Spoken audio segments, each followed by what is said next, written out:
আসসালামু আলাইকুম প্রিয় খিলপাড়াবাসী।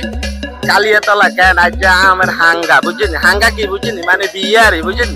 তো ছোট কালে কে কে আইছেন কালিয়াতলা বুঝছেন সান। আরে শোনেন শোনেন দেশবাসী শোনেন দিয়া মন, নোয়াখালীর কথা মোরা করিব বর্ণন। ভুলুয়াতে নতুন একটা খাল খনন হয়, সেই খালেরই নামে এখন নোয়াখালী কয়। নোয়াখালী এমন জায়গা যার তুলনা নাই, সুরে সুরে কিছু কথা আপনাদের জানাই। নোয়াখাইলা ভাষা শুইনা পরান জুড়ায় যায়, পানি রে হানি কইয়া মধুর মতো খায়। নোয়াখাইলা ভাষা এখন বিশ্বব্যাপী হায়, বিদেশিদের মুখে শুনি আই কিছি ভাই। বিদেশিদের মুখে শুনি আই কিছি ভাই।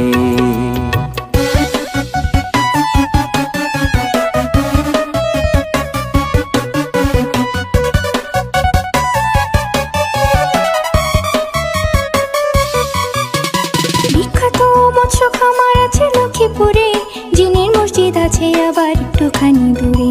ফেনী গেলে পাইবেন আপনি মুড়ি প্রজেক্ট ভাই, বিজয় সিংহ দিঘিও আছে যার তুলনা নাই। দর্শনীয় একটি জায়গায় মুসাফু ক্লোজার, আর মানুষ বলে সেটা নাকি অতি চমৎকার। বজরা মসজিদ দেখতে যদি মনে ইচ্ছা জাগে, আর নোয়াখালীর সোনায় মুড়ি চলে আসেন আগে। সুন্দর সুন্দর জ্যান্ত হরিণ দেখতে যদি চান, আর নোয়াখালীর হাতিয়ায় নিঝুম দ্বীপে যান। বিখ্যাত মৎস্য খামার আছে লক্ষ্মীপুরে, জিনের মসজিদ আছে আবার একটুখানি দূরে। ফেনী গেলে পাইবেন আপনি মুড়ি প্রজেক্ট ভাই, বিজয় সিং দিঘিও আছে যার তুলনা নাই। নামি দামি ব্যক্তি ছিল আমগো নোয়াখালী, যেসব মানুষের নাম শুনিলে হাতে দিবেন তালি।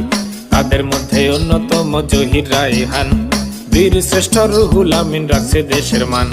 ভাষা শহীদ আব্দুল সালাম আমগো এলাকার, সেলিম আল দিনের মতো আছে নাট্যকার। অভিনেতা এটিএম শামসুজ্জামান, সংস্কৃতিতে আছে তাহার অনেক অবদান।